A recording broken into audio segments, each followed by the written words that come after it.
Olá, eu sou o Jordão Augusto e sou a pessoa que vai te acompanhar nos seus estudos de Yaijutsu.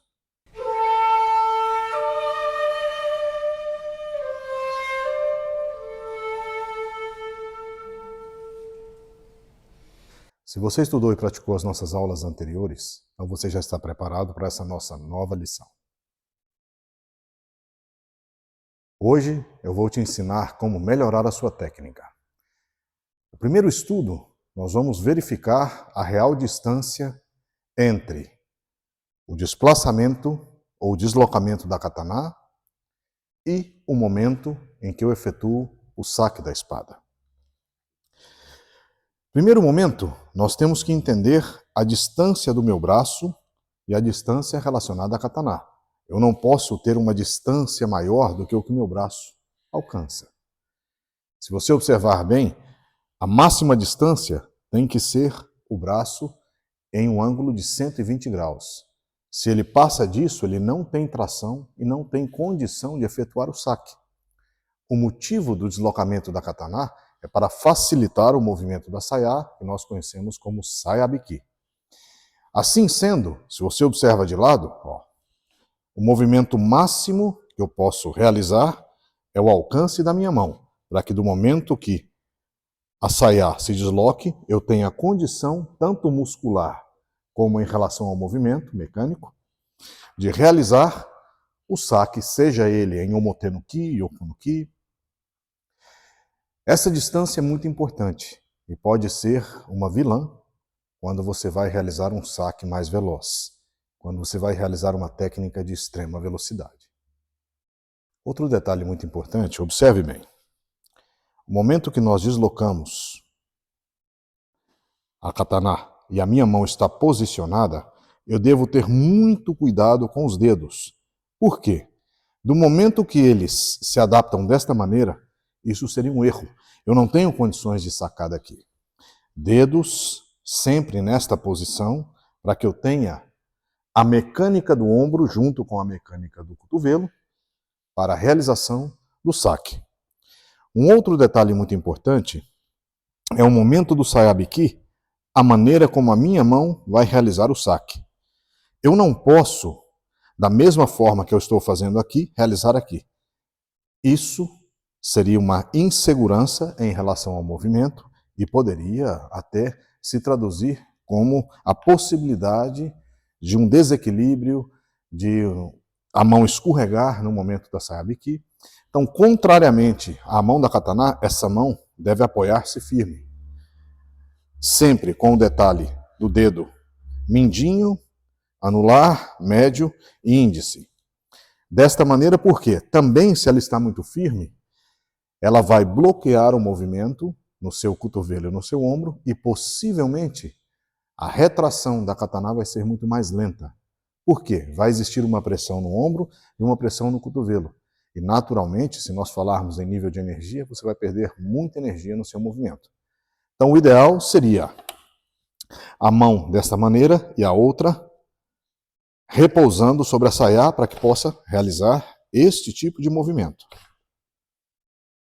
Outro detalhe muito importante é a utilização desta parte da katana como um apoio para facilitar o sayabiki. Caso não exista esta parte, pode ocorrer, a mão então ela deve apoiar-se nas falanges dos dedos para que exista um completo apoio, tendo cuidado para que os dedos nunca apoiem a parte do corte da katana, porque assim poderia ocorrer um acidente. E, em geral, se nós estamos treinando, que não é o caso aqui, com uma shinken ou uma katana verdadeira, o acidente poderia ser grave. Outro detalhe importante, a maneira como o seu hara vai estar posicionado.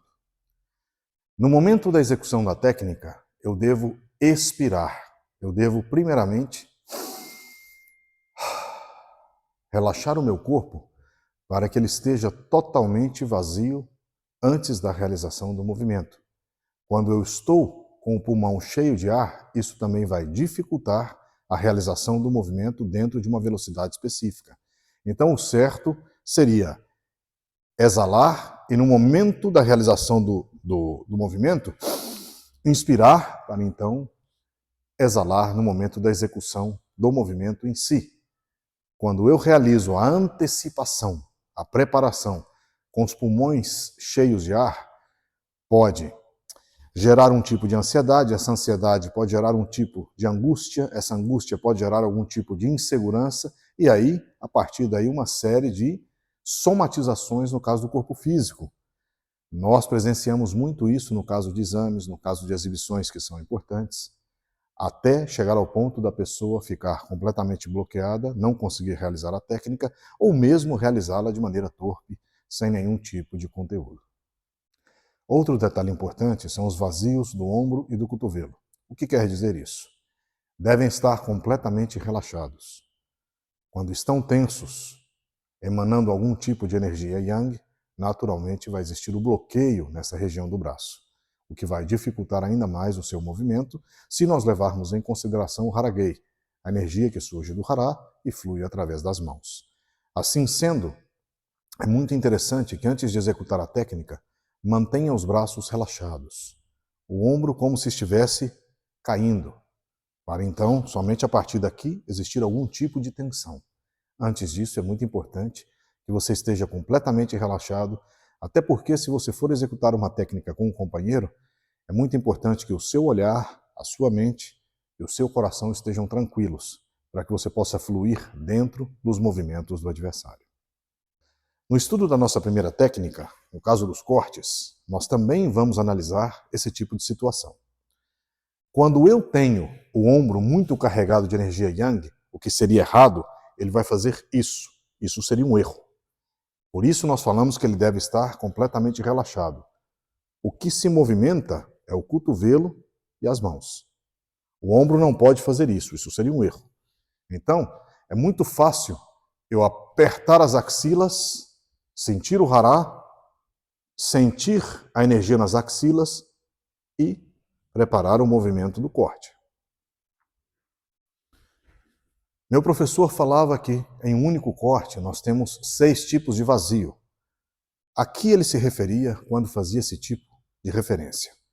Naturalmente ele falava do primeiro vazio, do Hara, que deve esvaziar para voltar a preencher e a partir daí ser o responsável pela firmeza do corte. O segundo vazio, o quadril, a energia que sobe através da coluna, inundando as escápulas, passando pelos ombros, cotovelo, mão, até chegar a katana. O terceiro vazio faz referência a esta parte da garganta. Para os mestres mais antigos, essa parte é a parte que te bloqueia, é a parte que evita você realizar o corte. Até porque, se nós observarmos através dos estudos da medicina, nós vamos ver que a dificuldade de tragar quando nós estamos diante de uma situação difícil faz referência a essa parte, a esse tipo de energia que nós falaremos em outra aula. Então observe bem esses 3 tipos de vazio. Essa parte deve estar relaxada, com o fluxo normal de energia. O Hara deve estar primeiramente relaxado para depois colocar-se em movimento. E o quadril deve ser capaz de sentir as energias do chão, dos pés e as energias do céu, que vem, no caso, a serem expressadas através do centro da nossa cabeça até a parte baixa do nosso corpo. Nós falaremos sobre isso. Então, em um único movimento, nós falamos os 3 primeiros vazios, são 6 vazios no total, e nós falaremos em outras aulas. Eu gostaria que você prestasse atenção nisso. Quando você for realizar uma técnica, primeiramente, com os pés juntos, deixe cair o quadril, deixe cair os ombros.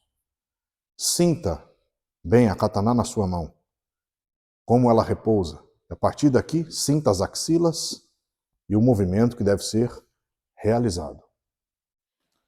Eu tenho certeza que se você seguir esses preceitos e esses cuidados, a sua técnica vai melhorar e muito. O exercício dessa nossa aula de hoje é você praticar todos esses conceitos dentro das técnicas que foram aprendidas nas aulas anteriores. Kirioroshi, Kiriotoshi, Makogiri, Omotenuki e todas essas técnicas, agora já levando em consideração esses outros detalhes. Um exercício importante que você pode realizar sempre é duas esponjas molhadas na mão e você conseguir segurá-las ao ponto delas não permitirem a água sair. Você tem que apertar até o momento em que a água não cai e você consegue manter a água na mão. Isso vai te ensinar a pressão exata que você deve colocar nos ombros. A atenção aqui não deve ser colocada nas mãos, e sim nos ombros. Você vai ver que quando os ombros relaxam, a mão consegue executar a técnica com perfeição. E quando os ombros estão tensos, a espuma se aperta muito, ou então a água cai. Um exercício muito interessante de você prestar atenção. Outro exercício para o quadril é você, ao estar parado, sentir todas as partes do seu pé em contato com o chão. A partir daqui, aperte um pouco e sinta a pressão subir nos músculos da panturrilha, da perna até o quadril. Sinta essa parte e agora procure empurrar o quadril para baixo. E você vai ver como as energias se encontram. Essa seria uma primeira impressão que nós temos que ter para a realização correta da técnica dentro da visão do Haragay. Eu te vejo na próxima aula. Pratique com cuidado, esteja atento aos detalhes. A riqueza de toda técnica está nos detalhes.